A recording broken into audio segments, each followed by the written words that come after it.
शिव शंभू शर्मा जब नाना प्रकार की कल्पनाएं करता है और मन ही मन में वह आनंद की अनुभूति को प्राप्त करता है और अपनी चारपाई पर सो जाता है। ऐसी स्थिति में वह एक स्वप्न में खो जाता है। ऐसा लगता है कि उसका मन संसार की इन बुलबुलमय कल्पनाओं में, जहाँ चारों तरफ गांव में बुलबुलें ही बुलबुलें उड़ रही हैं, वहाँ पहुँच जाता है।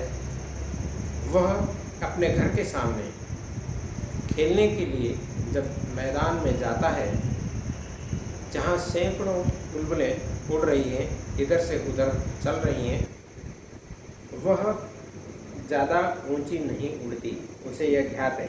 अर्थात बुलबुलें ज़्यादा ऊंची ऊंची नहीं उड़ती, वह नीचे ही नीचे चलती रहती है और बहुत नीचे नीचे ही उड़ती हैं। उनके जो बैठने के स्थान हैं, अर्थात बैठने के जो अड्डे हैं, वे भी नीचे नीचे ही रहते हैं। कभी इधर उड़ती है, कभी उधर उड़ती हैं, तो कभी एक स्थान से बैठकर दूसरे स्थान पर चली जाती हैं। ऐसी स्थिति में बालक शिव शंभू शर्मा दूर से उन्हें देखता है, निहारता है और उसके पश्चात उसके मन में आता है कि मैं अचानक दौड़कर उनके मध्य पहुंच जाऊं।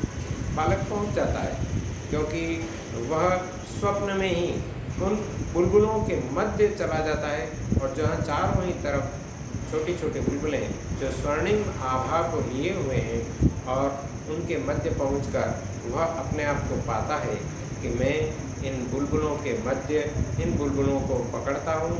जो कुछ बुलबुलें हैं वो मेरे सिर पर बैठ जाती हैं, कंधों पर बैठ जाती हैं और कभी इधर उड़ती हैं तो कभी उधर उड़ती हैं। मदमस्त होता हुआ हमारा शिव शंभू शर्मा अर्थात वह बालक मन में बहुत आनंद में विभोर हो जाता है और एक स्थान से दूसरे स्थान पर दौड़ता रहता है। उसके साथ साथ उसके एक दो साथी भी हैं जो बुलबुलें पालते हैं, पकड़ते हैं और उन्हें छोड़ते रहते हैं।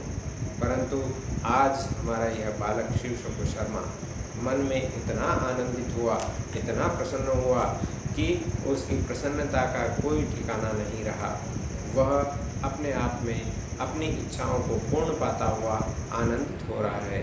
और इसी बीच में, इसी बुलबुलिस्तान के बीच में, अर्थात उस खेल मैदान में जब वह इधर से उधर दौड़ता है तो अपने आप को समझता है कि मैं आज राजा नहीं बल्कि इस बुलबुलिस्तान का महाराजा हूँ। अर्थात ये सारे के सारे बुलबुलें मेरे ही अधीन हैं और कोई नहीं है। इस बीच में बालक शिव शंभू शर्मा दौड़ता हुआ अपने आप को पाता है और उसका पाँव चारपाई पर जोर से लग जाता है, तो उसका स्वप्न भंग हो जाता और वह अपने आप को पाता है कि मैं कहाँ दौड़ रहा हूँ, अरे मैं तो यहाँ चारपाई पर ही पड़ा हूँ। और उसका सारा का सारा सुख स्वप्न टूट जाता है। यहाँ न कोई बुलबुलें हैं, न कोई सोने के यह बुलबुलिस्तान है, स्वर्णिम आभा लिए हुए हैं, न कोई पेड़ पौधे हैं, बल्कि कौन है वहाँ तो केवल मात्र उनका एक ही जो चारपाई है और चारपाई पर पड़ा हुआ वह व्यक्ति वह अपने ही स्थान पर इधर से उधर सोचता हुआ तैयार होता है। यह क्या है, अर्थात मैं कहाँ उड़ा जा रहा हूँ, मैं मेरे माता पिता कहाँ हैं और मेरा घर कहाँ है। अर्थात सारा सुख स्वप्न भंग हो जाता है और बालक बुलबुलाकर उठ बैठता है, देखता है यहाँ न कोई बुलबुलें हैं न कुछ, यह अपना ही घर है और अपनी ही चारपाई है। अर्थात संपूर्ण मनोराज्य समाप्त हो गया। अर्थात मन की दशाओं से जो कुछ सोच रहा था वह समाप्त हो गया।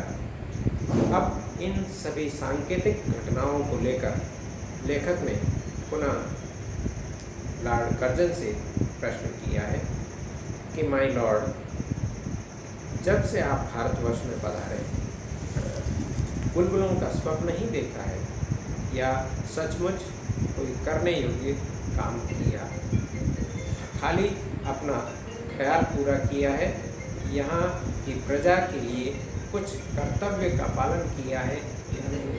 अर्थात ये सारी की सारी बातें ये सभी प्रश्न जो उन्हें बारंबार परेशान कर रही हैं और उसी बात को लेकर वह व्यक्ति अपनी स्थिरता से अपने मन में विचार करने के लिए वह सबको बारंबार यह सोचने के लिए आगाह भी कर रहा है कि सोचें कि आपने क्या कार्य किया है। अर्थात हे माय लॉर्ड, आपने भारत में जो 5 वर्ष की अवधि में रहते हुए कौन कौन से कार्य किए। यदि आप कुछ दिन और रहेंगे, अर्थात 5 वर्ष का समय समाप्त हो गया, कुछ समय और रहते हैं तो केवल सूद में रहेंगे, अर्थात मूलधन, अर्थात 5 वर्ष का समय समाप्त हो गया और अब केवल आप सूद में ही रहेंगे। अब आप हिसाब कीजिए, अर्थात अपने समय का आकलन कीजिए कि आपने क्या क्या काम किया।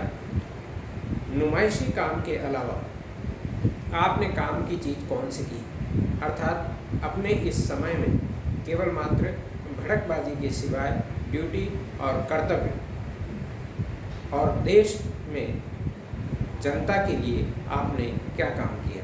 क्या आपने 5 वर्ष तक अपनी ड्यूटी पूरी की या अपना कर्तव्य पूरा किया।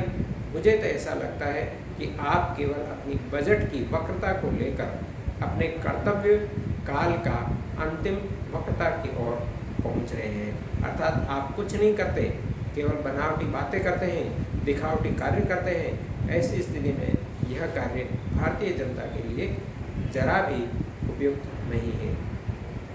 जरा आप समझिए, संभलिए, केवल 5 वर्ष में आपने कौन सी अच्छी करतूत की, यह बता दीजिए। बारंबार अपने 2 तरह कार्यों का उल्लेख करते हैं, जिसमें एक है विक्टोरिया मेमोरियल हॉल का निर्माण करना और दूसरा दिल्ली दरबार सजाना। अरे माय लॉर्ड, आप थोड़ा तो विचार कीजिए कि ये दोनों कार्य क्या शो थे या ड्यूटी थी। यदि हम देखें तो विक्टोरिया मेमोरियल हॉल का निर्माण, जिसमें केवल चंद पेट भरे अमीरों को 1 या 2 बार वहां जाकर देख आने की चीज़ है, उसके अतिरिक्त और कुछ भी नहीं।